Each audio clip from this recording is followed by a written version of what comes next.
Hello, a very warm welcome to you. Thank you for joining us. This is Platform on the network service of the NTA. I'm Ruth Aguele. Good governance, they say, comes with innovation, strategic roadmap, ability to carry the people along, and leadership, of course, we know comes with responsiveness, accountability, transparency, equity, and fairness. Nigeria as a nation is blessed with 36 states and the Federal Capital Territory, and each state we know is peculiar to its own potential and leadership, while making sure to put the right policies in place to ensure that the state is in the right path to prosperity. Ebonyi State, known as the salt of the nation, is on the spotlight for us today on Platform. I'm sure you may be aware that Ebonyi State is said to be gradually becoming a global village, where we hope to find out soon on the strides recorded in the state, not leaving out the state government's efforts in tackling confronting challenges facing the state. Ebonyi State will be 25 years after its creation in 1996. Has the dreams of the founding fathers been achieved? On Platform today, we want to explore the developmental agenda of the state. And my guest is Barrister Orji Uchenna Orji, Commissioner for Information and Orientation, Ebonyi State. Thank you, Barrister, for joining us.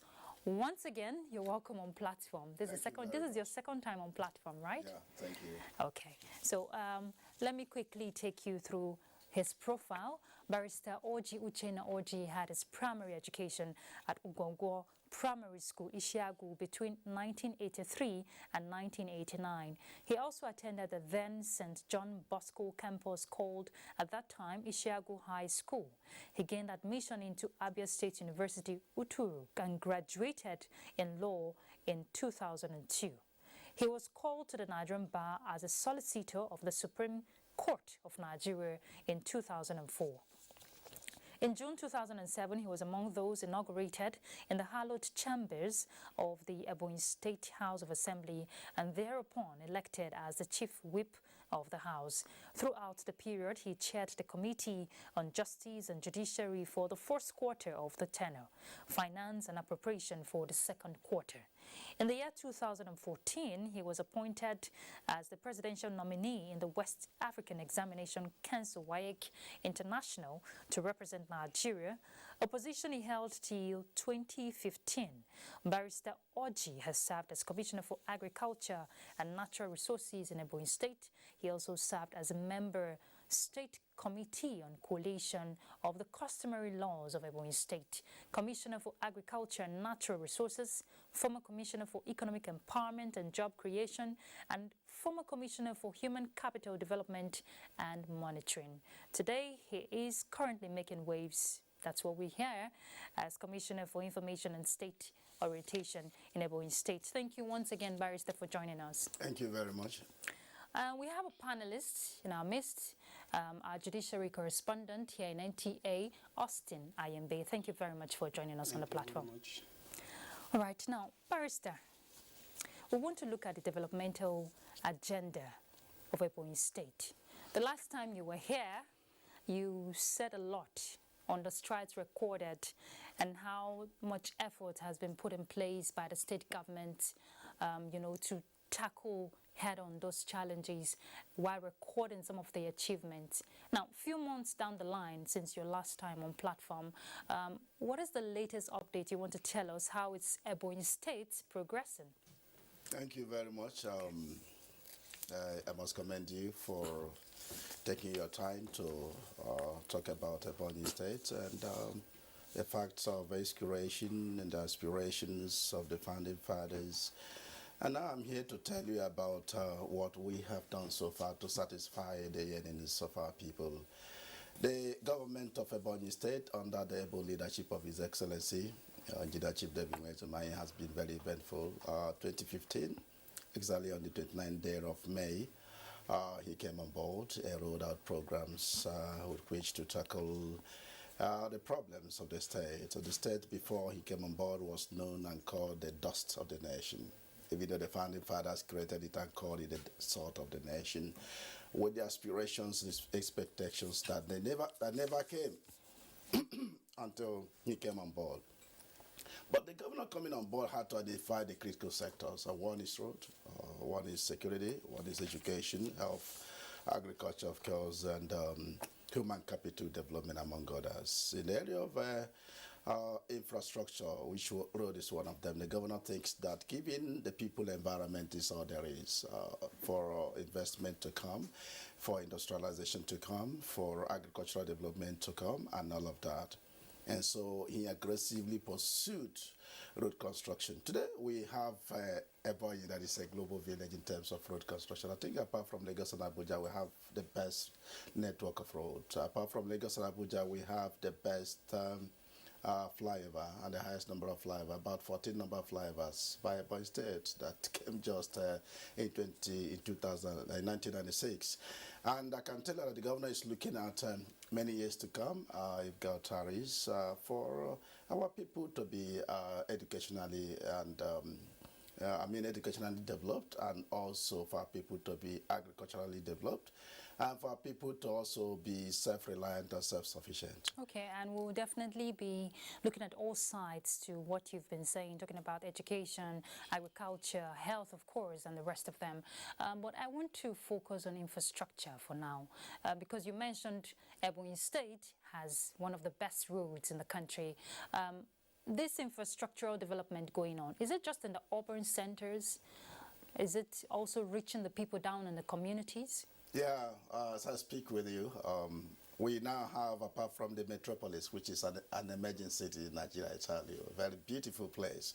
We have 3 more satellite towns being created by the government under this administration. We have one in each of the 3 senatorial zones, and each has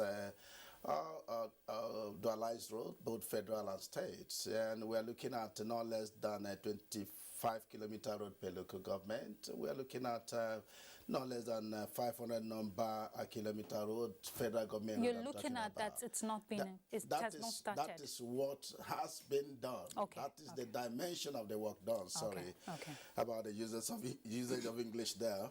Now, let me also say that as I speak with you, the governor is churning the entire local government areas through one road system that is called Ring Road. Not less than 8 local government will be the first beneficiary in the first phase of the reconstruction.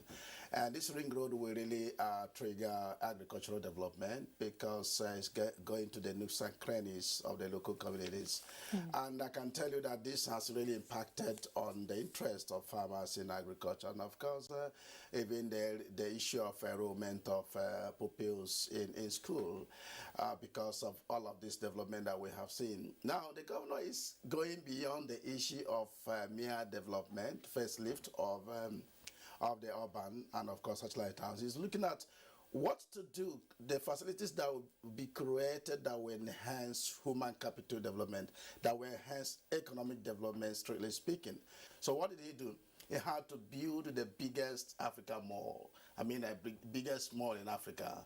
That mall has about 5,000 number shops. It's a very multinational shopping mall.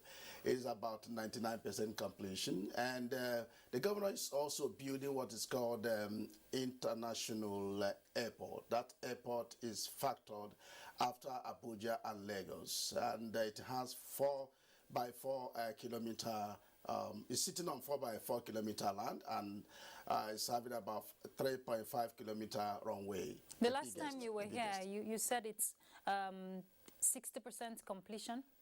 Yes, I speak with you. The facilities are on ground. That is what will be used to furnish the national airport, and I can tell you categorically that we are closing up to 70% completion. Okay. Let me chip in here. You know, one of the major problems we have with our federalism is the overdependence of states on revenue allocation. So where are you getting your money to work on some of these projects? This has been the question by Nigerian people. Where does the governor of Ebonyi State get his money? I can tell you that he has a secret of governance that many people do not know about. Prudence is the first thing. Another thing is monitoring and evaluation and ensuring quality. Quality assurance is his watchword. And of course, it ensures zero tolerance for corruption and makes everybody to really work for the intrinsic value, not for the extrinsic value. And he also takes advantage of every program of federal government, every program of development partners and donor agencies. He doesn't say because he belongs to this party, so he will have to confine himself on the federal allocation. No. And so that has really helped. Today, he's working, Ebonyi State government is working with the CBN to really bring on board all the CBN empowerment programs, the Commercial Agricultural Credit Scheme, the Anchor Borrowers Program is really helping, and all the fundings by donor agencies, development partners have been trapped, and Governor is effectively using all of these funds to develop our state. Today we have a ecumenical center that is the biggest, bigger than the National Ecumenical Center. So beautiful, beautifully done. It's a multifunctional facility that takes, national and international conferences. Of course, that way we generate, revenue. And of course, the international market that we have built under this governor is the biggest in the southeast and one of the most beautiful in Nigeria, and it's located along the Trans-Sahara Highway. And of course, our market men and women have been deployed to be using those facilities. And what the governor does is to construct and give out to our men and women youths to ensure that they, take advantage of that to really fend for themselves. And that has really helped in enhancing the revenue generation base of the center. Of course, we don't give tolerance for leakage revenue. We inherited a very low profile revenue system, but the governor is doing a lot through legislations, policy decisions, and administrative decisions to ensure that we block all loopholes. It's not borrowing. As I speak with you, even the MBS and even the Federal Minister of Finance gave Ebonyi State a clean bill of health in the area of debt. And Ebonyi State is said to be one of the states that have low debt profile. That is why everything that federal government does in terms of funding, Ebonyi State does take advantage of that. Well, it's good to know that the state is generating revenues from different sides. You mentioned human capital development, which is one of the focus of this administration. You have served as Commissioner for Economic Empowerment and Job Creation. We want to know the capacity, the level of capacity when it comes to empowerment, especially for youth, women of the people, because you can't be putting all this infrastructure in place and not have the people well developed. When we're talking human development, what would you say it's been done in that aspect by the state government? Yeah, I must say that Ebonyi State government is really prioritizing human capital development, and we are looking at the mental development, moral development, psychological development, and even financial empowerment of our youth and women. Now, come to talk of it, the governor did roll out 4 billion naira for the civil servants to empower them, and the governor did introduce what is called the second address system. That means that if you're a public servant or civil servant, you need to look at second address. That is what you can do differently from your civil service.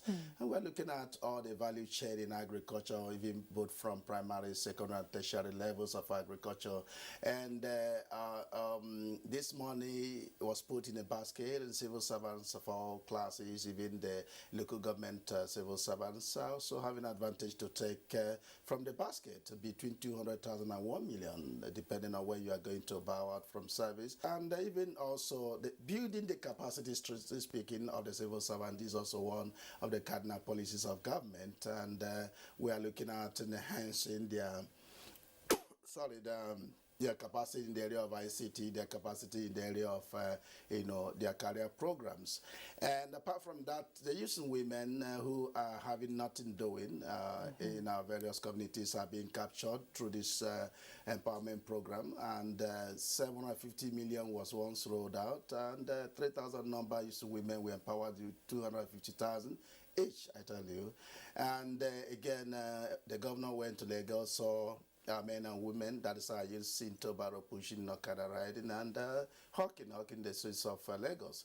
the governor rolled out 130 million naira grant again and gave to the Houston women, that is 250,000 for 520 number people. The governor also looked at the widow, the poorest of the poor widows, gave them 400 million, 300,000 free of charge. And I can tell you that 4,300 number widows have been empowered with 100,000 naira each after being trained in petty businesses and all of that. And this has really helped to really make them to be very self-reliant and not to look at the factory made the pulpit. So these are the things the governor has been doing. The southeastern part of the country has been the news for wrong things in recent time, particularly crimes and criminality. But Ebonyi happens to be having a relative peace. What exactly are you doing to achieve this peace?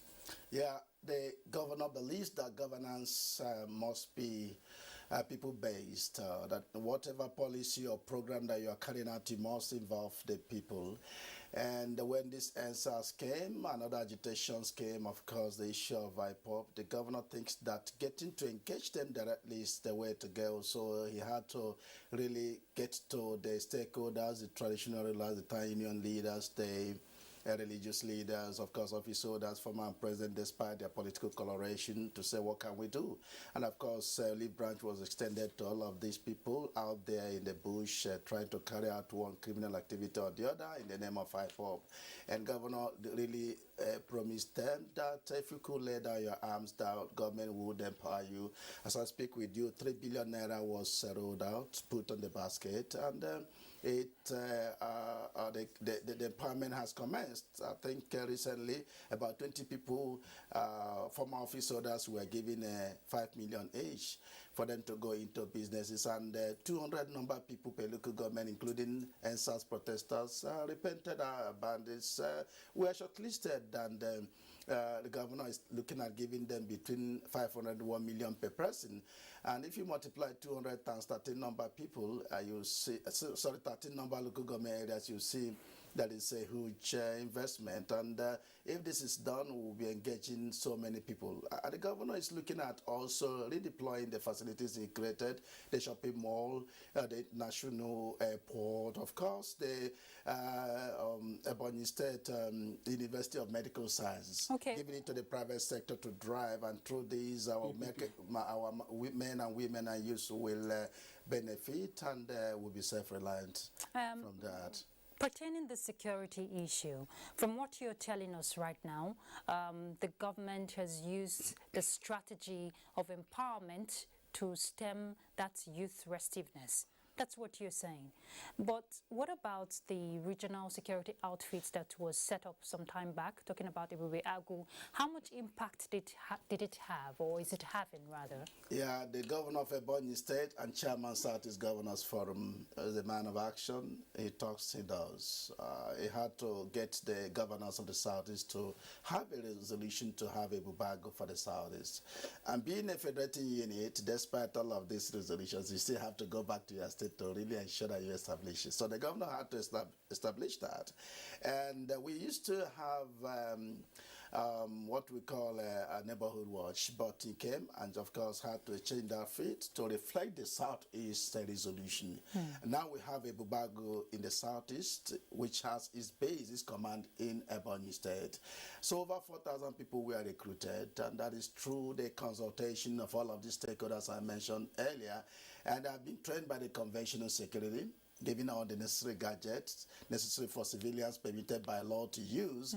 And again, there is a strong synergy between the civilian security outfit and the conventional federal government security outfit. And I've been working in the area of information giving, information sharing, and intelligence. This Ebube Agu is working very, very strongly. If you go to IGP's crime record, you see that apart from the recent answers and all of this IPOP, that has really stopped. I mean, the dimension has reduced. You will see that we don't have issues of armed robbery, kidnapping, and all of that. One of the reasons is this empowerment that I did mention. everywhere in Ebonyi is a construction site. You need to visit Ebonyi State, and I mean it. It's a global village. So it's a means of creating jobs for the people. Everybody has a place to go, every man in. But Barrister, if I will come in there, what about regulating some of these initiatives that are being set up? Talking about the programs to empower the youths, the women. How are we sure that the right beneficiaries are benefiting? You know, it's one thing to set up all of these, but getting to the right persons and regulating it and ensuring that there's much impact. Yeah, I need to tell you that we have what is called a Ebonyi State Stimulus Development Project, and that is aimed at having a database of people to be empowered in all walks of life. And the shortlisting, the recommendation is coming from the rural leaders, the traditional rulers in town union. They will do the recommendation, whether it's youths, whether it's students, whether it's farmers. They will do the recommendation on the quality of wards. We have 171 wards out of the 13 local government areas. And there is a central database that all of these names are captured, including graduates. From time to time, you roll out a program and get to this database and still reconfirm the list with the stakeholders to ensure that the right persons are there. That is what has been done, and the process is very holistic, is seamless in the sense that we are not relying on just appointees of government. We are relying on the traditional rulers, and it to come through a process that is very transparent and that the public can also assess. If you have questions, you ask. But I can tell you that going by what we have done and the impact, we can say that we have not missed the track. This is because crime has reduced. This is because school enrollment has increased. This is because even the World Bank assessment of the maternal mortality ratio of Ebonyi State shows that we are doing a lot, and it is really impacting on the living standard of the people. Honorable, let me take you on this. We have a situation where some states don't stick to checks and balances, the working relationship with the other arms of government. So how is it like in Ebonyi? And then secondly, we also have a situation where people, Nigerians, believe that deputy governor are better in Ebonyi State. How cordial is a governor working with the deputy governor? Let me start with the principle of checks and balances, separation of powers and rule of law in Ebonyi State. Honestly, we thank God for giving us Governor Mahi, because when he came on board, we have never had issues of judiciary, executive conflict, or even a legislature executive conflict. This is because even the issue of independence of the judiciary, independence of the legislature, the governor had given that before even the federal government began to demand for that. And whatever is due for legislature, the governor does release it. The governor doesn't buy anything for the legislature. The governor releases whatever is due for them per month. Same is applicable to the judiciary. And it's not pocketing them at all. They have their latitude, leverage to go about their constitutional powers and duties without any hindrance by the executive. And the governor also, having come from, having been a party chairman and a deputy governor, he knows where it pitches all of these institutions and the agencies of government. So what does he do? He will give you what is due for you. Now, you mentioned the issue of the working relationship between him and the deputy governor. You need to know also that he is the first governor ever in the history of the world to become governor as a deputy, when the boss or establishment at that time didn't allow him. Other states, the boss will say, come and step in. And so he knows all the inconveniences. He knows all the blackmails that the deputy governor does suffer. So he wouldn't allow that in the case of in his administration. And the governor, can say, has a very wonderful, robust relationship with his deputy. His deputy is a PhD holder in law who knows his onions, very amiable. And we call him the lieutenant of the governor, a younger brother to the governor, because of the way and manner they relate. So it's actually a food for thought for governments in different jurisdictions.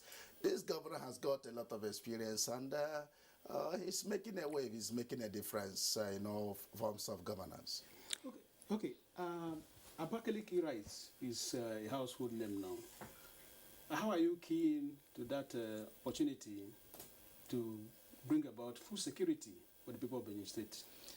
Yeah, food security, food sufficiency, and self-reliance through agriculture is one of the cardinal policies and programs of the administration of Governor Mai, even since 2050 when he came on board. And so we looked at our advantage in rice production, looked at our advantage in cassava production, but especially in rice processing and fertilizer production. These are the areas we have advantage. Today we have Africa's biggest rice milling plant with 32 metric ton capacity per hour rice milling plant owned by government, and 38 metric ton capacity per hour parboiling plant owned by government of Ebonyi State. Of course, the governor procured a lot that did enhance the capacity of our rice plant. And of course, apart from this, the governor introduced what is called the mechanization of agriculture and commercialization of agriculture. In doing that, what did he do? He had to introduce what is called the 1 man 1 hectare program for civil servants, for public servants. So if you must be an appointee of government, you must have at least 1 hectare. At that time, when I was commissioner for agric, it was like equivalent of 250,000. So if you are going into animal husbandry like poultry, and all of that, you must have something equivalent of 250,000 kind of a project. Then government will come and fund you, and will monitor to ensure that you do the right thing. And let me also say that in the Southeast, we have Southeast's biggest fertilizer blending plant. It is having 80 metric ton capacity per hour, and it was 40 metric tons before the governor came on board and had to reactivate that machine before he procured another 40 metric ton capacity from Morocco. And it is really helping us to participate in the presidential agricultural program, especially rice production.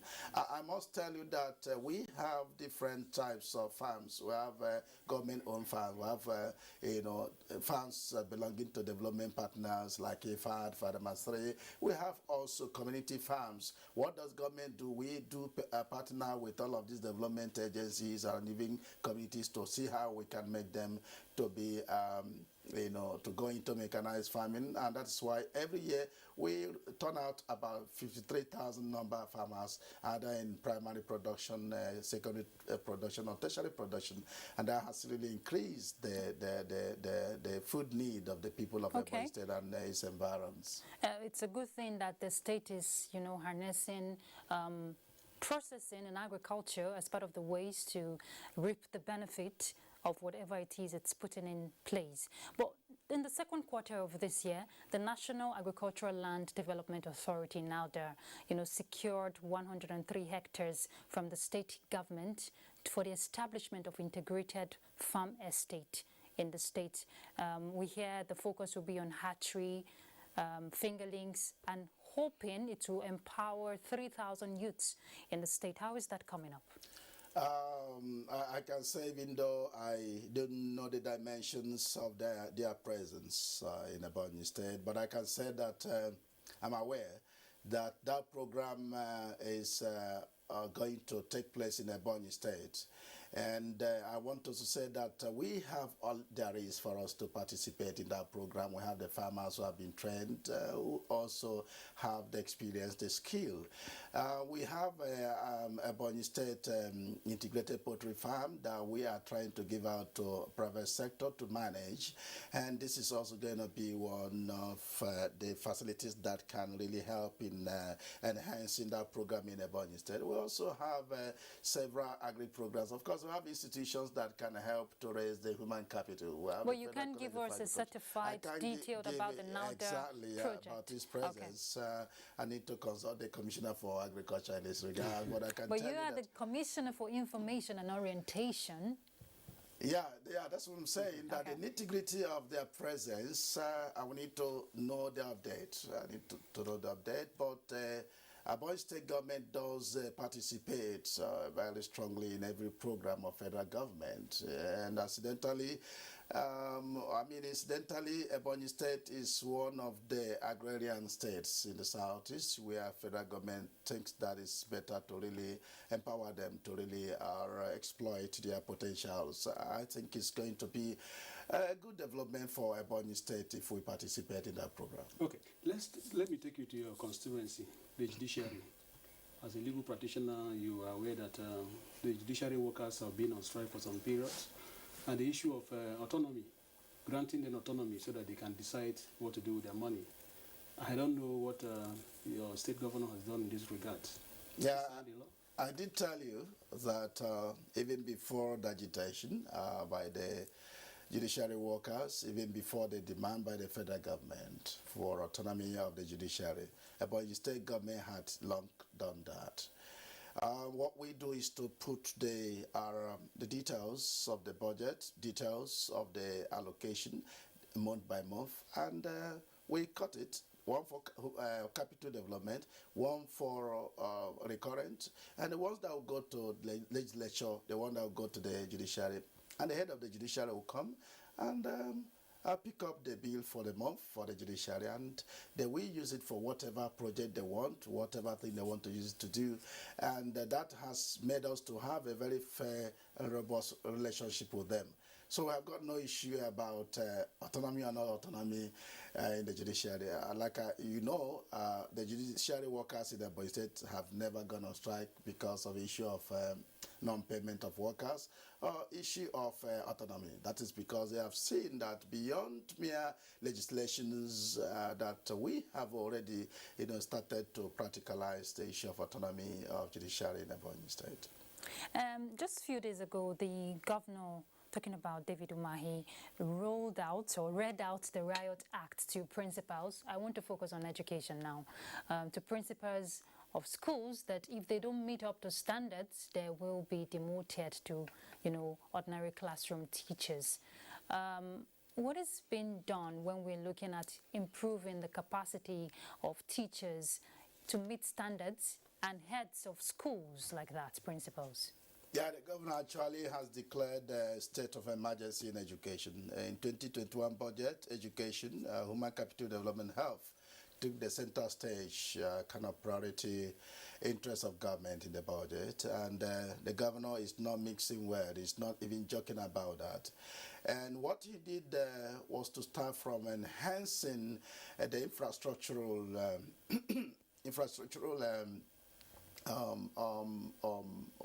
place of education, both at the primary, secondary, and even at the tertiary level of education in Ebonyi State. So what did he do? Every ward has an ultra-modern classroom block done, minimum of one. And he's looking at having a more world-class classroom block for every local government, and is looking at deploying 50 million per project to ensure that every local government has an ultra-modern school complex for the pupils. And the governor is thinking that the first port of call is the primary education.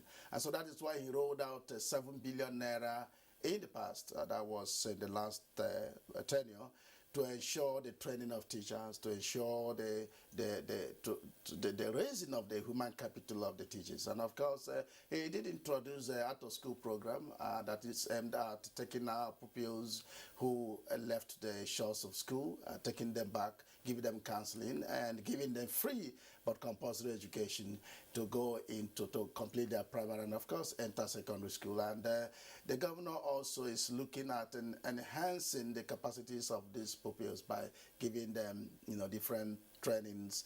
So wait, sorry to hold your thought there, if I get what you're saying correctly, the out-of-school pupils get free education? Yeah, they get free education, okay. Free and compulsory, because by the law of Ebonyi State now, no person of school age, especially primary school age. You know why I asked that question? The last time you were here, when we asked the question if education is free in Ebonyi State, you said it depends on the free, so to say, that it's not really free. So that's why I'm asking. Yeah, this is an exceptional case, and at helping the less privileged, because the general belief is that those out of school is because their parents have got nothing.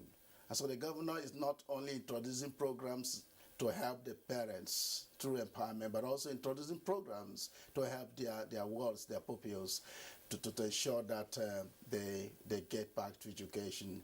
And this has really helped. And that is why the governor is warning all the teachers, if you have got all of this empowerment, all of this training, you need to go back to teach the pupils. You need to teach them diligently. And of course, it's giving them motivation.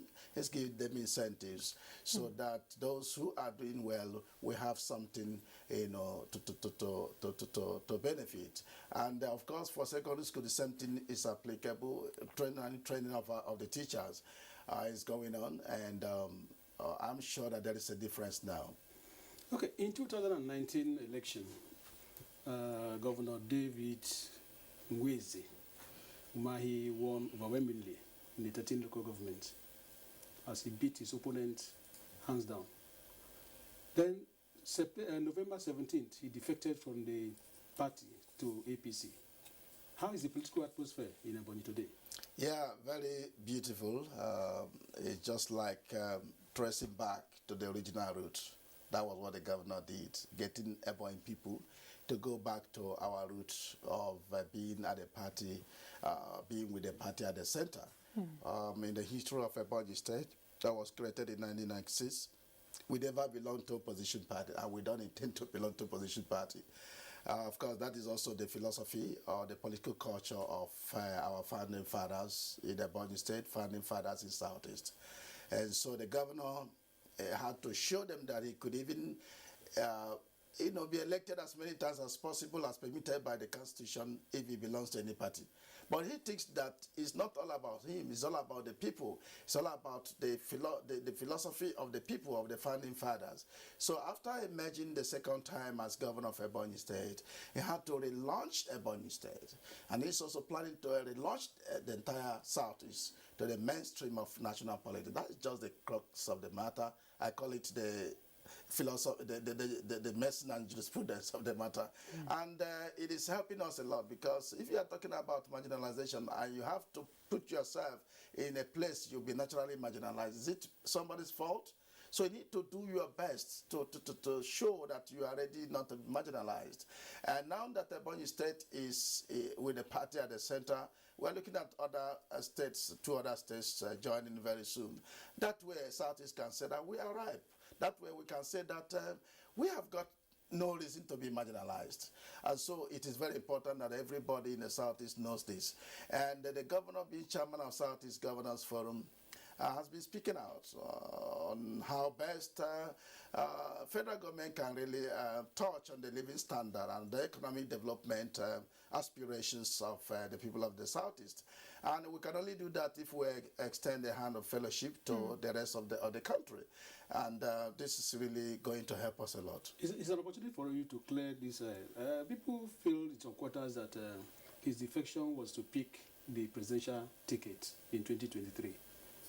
So how true is this?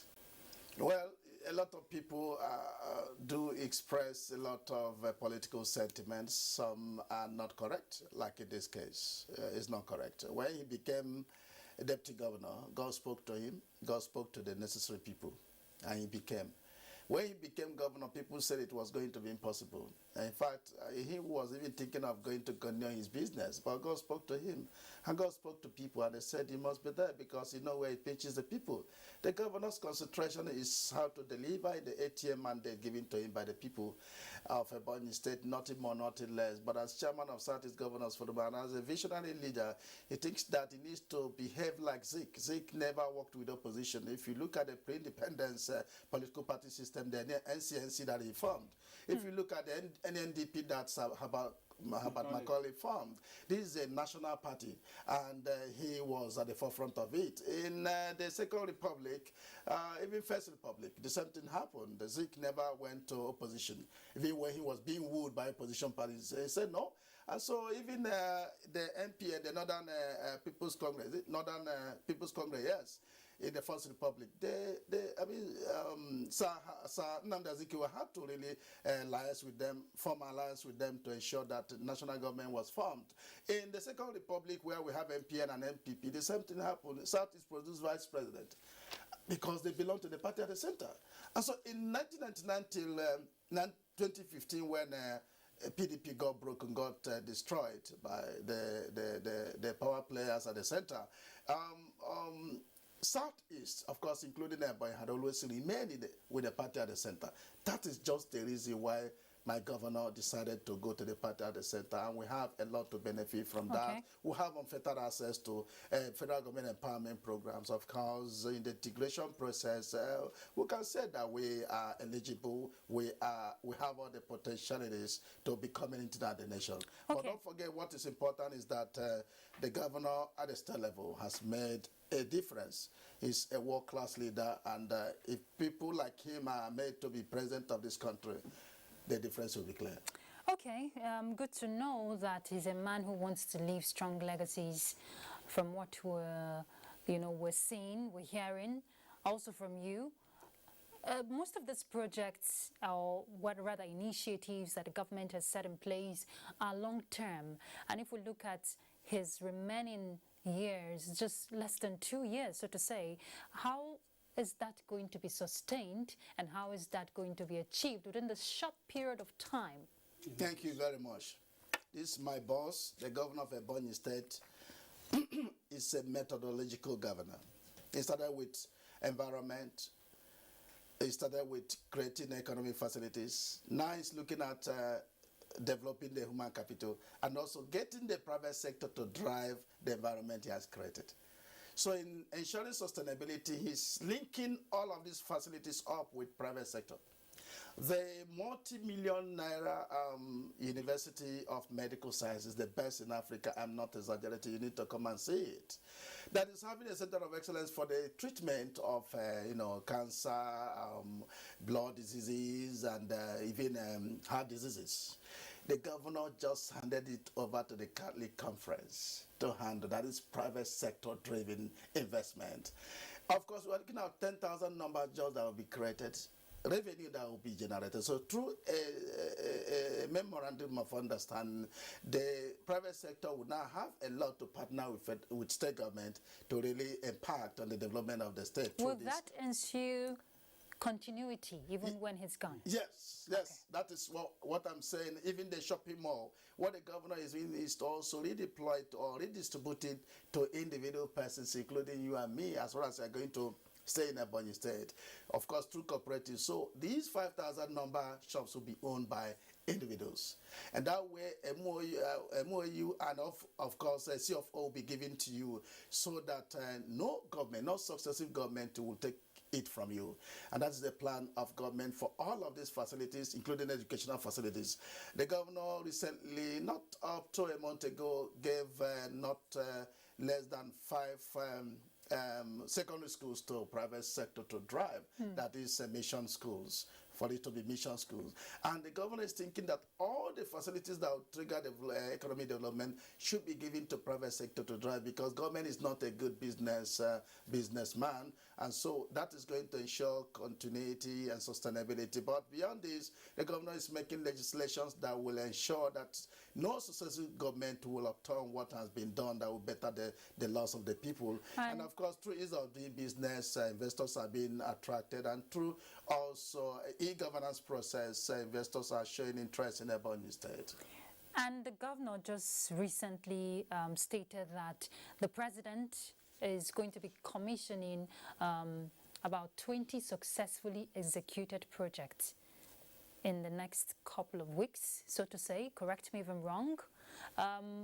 What are these projects? Is it part of what you're mentioning right now? Yeah, it's actually part of what I did mention, but I must say that the whole world need to watch. Because 20 is a large number. When Mr. President is coming to commission our project, the whole world needs to watch. Because one would imagine, where did this governor get his money?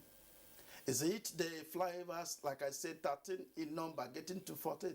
And of course, the most beautiful flyover, better than any flyover in Africa, whether in Lagos or in Abuja. And do you know the funny thing?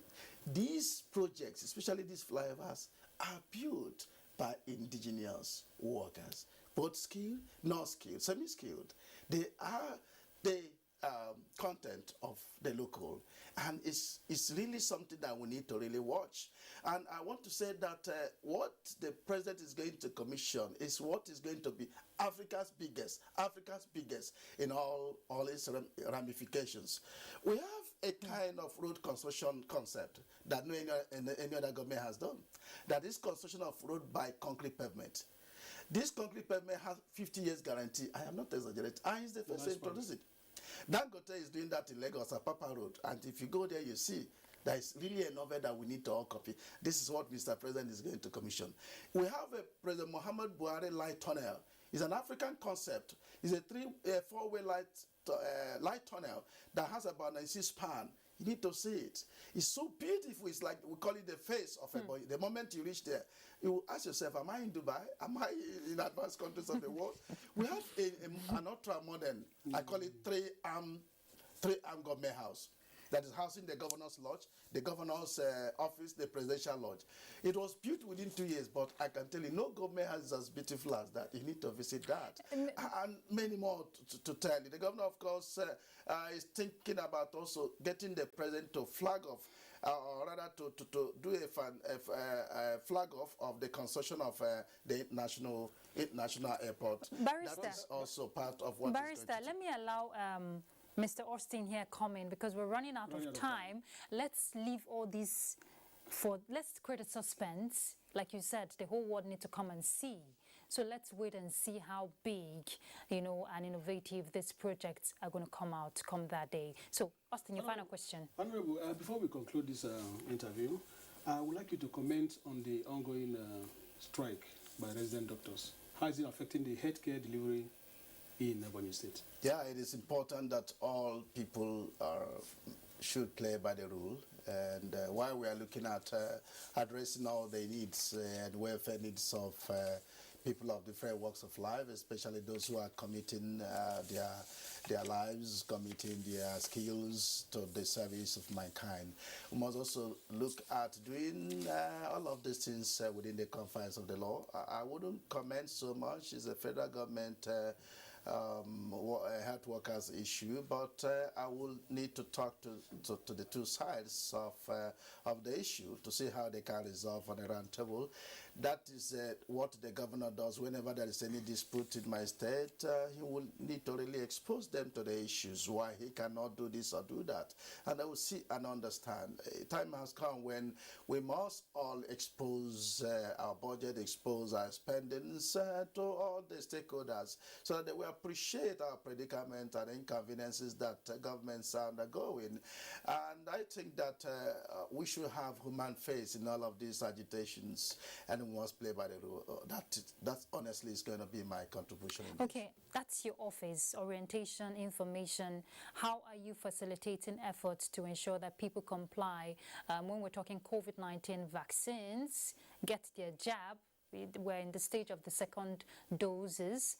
Are people complying in the state? You need to answer that very briefly.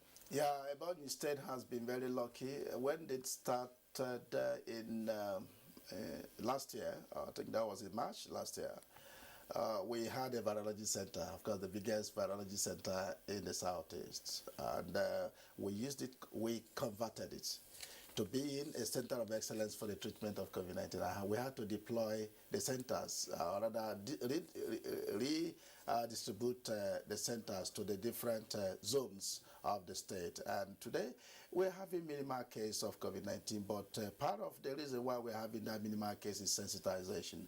Our sensitization is not only using the digital means, we also use the crude means of town crying, getting to the rural communities, engaging them. Of course, we have our PROs and information officers in the local government areas and what we call development centers. So we get to talk to our people on what weekly basis, a regular program to tell them they need to observe all COVID-19 protocols. And I think that what we are having now is almost a 0 case of COVID-19. And so that is the impact, that is the result of the sensitization processes. I think that very soon, Nigeria also will get out of the plague, because it's really a very bad one, plague in our country. But God is with us.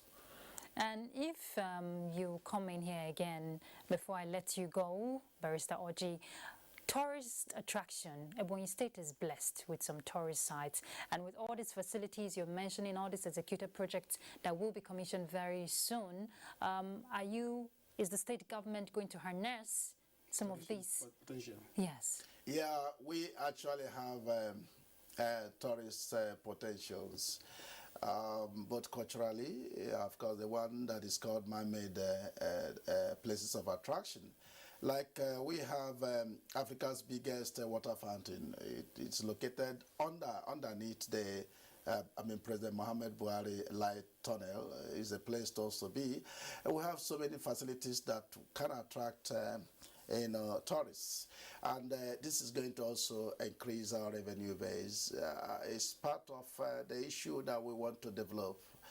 Government of Ebonyi State wants to develop. We have the Minister of Culture and Tourism that is doing a lot to develop our cultural places of tourism, and I'm sure that we are doing a lot very soon.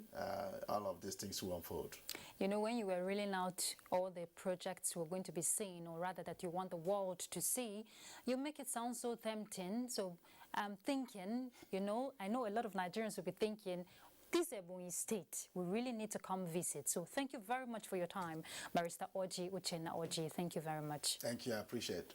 And Austin Ayembe, our NTA Judiciary Correspondent, thank you for your insight. Thank you very much. Okay. You're welcome.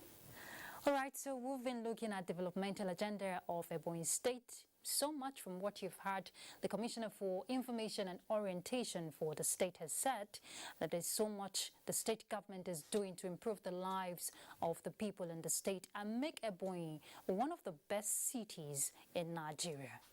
Well, that's Platform. Thank you very much for watching. I'm Ruth Aguele. Bye.